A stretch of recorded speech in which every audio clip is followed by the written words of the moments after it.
Welcome back, everybody, for another deep dive. Ready to jump into a world of spies and secrets. Today we're talking about spyware so powerful it's been described as basically a military weapon being used against regular people. And the really crazy part is, it's not some super secret program hidden away. Yeah. We're talking about commercially available tools used out in the open. Our source material this time is a fascinating Frontline PBS documentary on YouTube. It's called Global Spyware Scandal, Exposing Pegasus, Part 1. So strap yourselves in. This one's a wild ride. It really is. Okay, so the documentary centers around this spyware called Pegasus. Can you even explain what it is and what makes it so different from, like, your average computer virus? Imagine this. You download Pegasus, it gets onto your phone, and bam! It basically takes complete control, reading your messages, listening to your calls. It can even turn on your camera and microphone without you ever knowing. Yeah, the documentary called it an extension of your body. They said our phones, they hold everything these days, right? They know more about us than some of our closest friends. Turning those devices against us, it's straight out of a dystopian movie, only it's real. And the scariest part is, this technology is becoming more and more accessible. It's not just governments anymore, which is why everyone should care about this, because what starts with them can very quickly become about us. Okay, so where do we even begin to unpack something this complex? The documentary starts with a name I'm sure many people will recognize: Jamal Khashoggi. Khashoggi was a journalist, a critic of the Saudi government, and sadly, he was murdered. His death sparked outrage around the world and raised really serious questions about government overreach and the lengths to which some will go to silence their critics. Right, and at first his murder seemed like this big mystery, but then the documentary reveals this chilling connection to the spyware Pegasus. It turns out that even after his death, Khashoggi's fiancée, Hatice Cengiz, was targeted. And we're not just talking targeted in a general sense. Her phone was infected with Pegasus just days after Khashoggi's death. Chilling. And as if that wasn't enough, there's another layer to the story. Khashoggi led a complex personal life. The documentary introduces us to Hanan El-Atri, his secret wife. And her story, well, it takes an even darker turn. Hanan was actually detained in the United Arab Emirates. And you know what they found on her phone? You guessed it, Pegasus. It's like they weren't just after Khashoggi. This was about something bigger, a much wider net of surveillance, right? Exactly. And the really damning thing about Hanan El-Atri's case was the evidence itself. The investigators, they found proof that the link, the actual URL to the Pegasus spyware, was manually typed into her phone. Someone had her phone physically, and they went through the effort to install that spyware, character by character. Wow. That's bold. So we're not talking about some accidental download or anything. This was a deliberate act of espionage. Makes you wonder who else they were targeting. It really does. Because that whole narrative about this kind of spyware only being used to fight terrorism or whatever, that idea goes right out the window. Absolutely. And speaking of the investigation itself, the documentary talks about how this group called Forbidden Stories, they got their hands on this leaked list. Tens of thousands of phone numbers, all potentially targeted with Pegasus. And to investigate, they put together this incredible team of journalists from all over the world. And this wasn't just a couple of reporters. This was a global effort.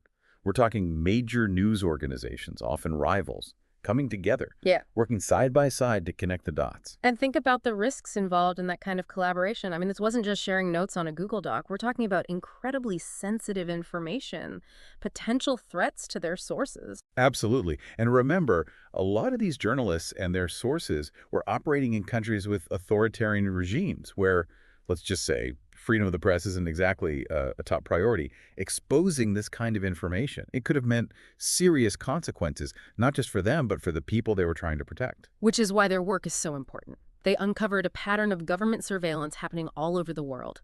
And it's a chilling reminder that this technology, it's not just some abstract threat, it has real-world consequences. And here's the thing.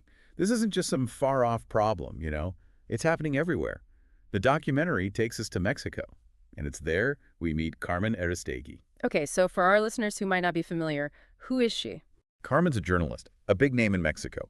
She spent her career investigating corruption, holding the powerful accountable, the kind of work that can make you some enemies.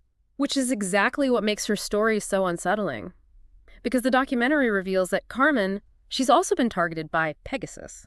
And not just once. Multiple times. Yeah, it's crazy. And it all went down when she was investigating this shady house deal involving Mexico's president at the time.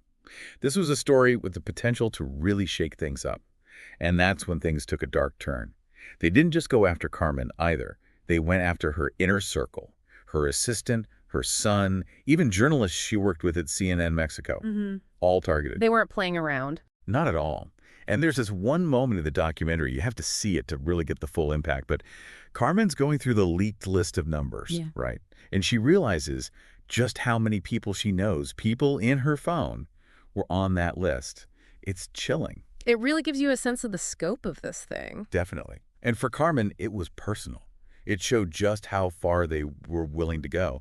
I mean, she even says at one point, she's like, if they did this, imagine they've lost all shame. They could have spied on their cat, their dog, their canary, I mean, their own family. It makes you think, right, like what's the limit? If they're willing to go after journalists like this, what about regular people who just happen to have the wrong contact in their phone? And that's the whole point. It's not about targeted surveillance anymore. Right. It's about mass data collection. Scoop up everything you can and worry about sorting through it later. It's like they're creating an atmosphere where people are afraid to speak their minds, even in private. Exactly. And it's not just what they can access, it's how they get it. The documentary talks about this tactic called engineering social, basically tricking people into installing the spyware themselves. Oh, yeah, that's a really devious part. Think phishing scams, but on another level. They'll craft these messages tailored to your interests. You know, maybe it's something that looks like it's from your bank or a news article about something you care about. So you click on a link thinking it's legit, and bam, you're infected. Exactly. And once they're in, game over. They have access to everything. There's even this quote from the documentary. An anonymous source said about Pegasus, from the infection, any information that is eliminated, we can see it, but we can keep seeing it. That's scary. So even if you delete something thinking it's gone, they still have it. Gone but not forgotten, right? Yeah. And Carmen's story, as disturbing as it is, she's not alone. The documentary introduces us to another journalist, Khadija Ismayilova from Azerbaijan. Azerbaijan. Now, that's a country known for, well, let's just say it's not exactly a beacon of freedom of the press, right?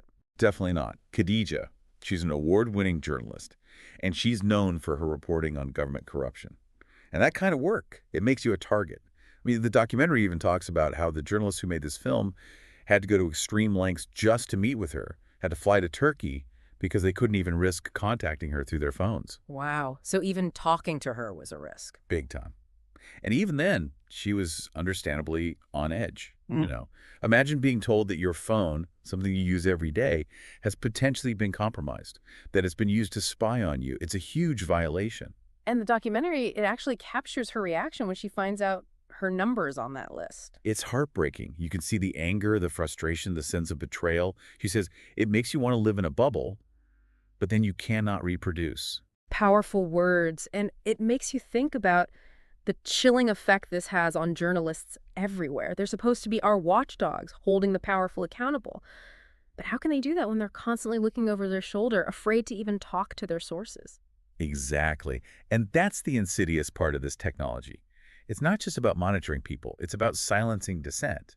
It's about controlling the narrative. It really is, like that one expert said, it's a military weapon used against civilians. And the civilians in this case are the journalists, the activists, anyone who dares to speak up, really. And the scary thing is, this technology, it's only getting more powerful, more accessible. The analysis of Khadija's phone, it showed traces of Pegasus going back years. Years. So they were watching her long before any of this even became public. Exactly. And they found something else really concerning about how she was infected. They traced it back to Apple Music. Apple Music. So not even a suspicious email or anything, just a regular app. Yep. Which tells us something really important in this digital age. Privacy is becoming more and more fragile, especially as we become more reliant on these devices, these platforms. And it's not just about high-profile targets anymore, right? What about everyday people? That's the big question, isn't it? Yeah. And it's not just Pegasus either. This technology is out there. The documentary even mentioned other companies selling similar spyware, often with very little oversight. So basically anyone could buy this stuff. Pretty much. Which is why this isn't just about one rogue company or one bad actor. It's about a whole industry that profits from this kind of surveillance tech. It's a bit of a rabbit hole, and I don't think there are any easy answers. But we need to be aware. We need to understand the risks and demand more transparency, more accountability from the people in charge. Because as we've seen, these tools, they're powerful, they can be abused, and that's a scary thought. It is, especially when you think about who gets targeted. If journalists, activists, even regular people can be spied on so easily, what does that mean for the future of privacy? For free speech? It's a conversation we need to be having. Absolutely. Well, that's a lot to unpack. Thank you for joining us on this deep dive into the world of spyware. Definitely gives us all a lot to think about.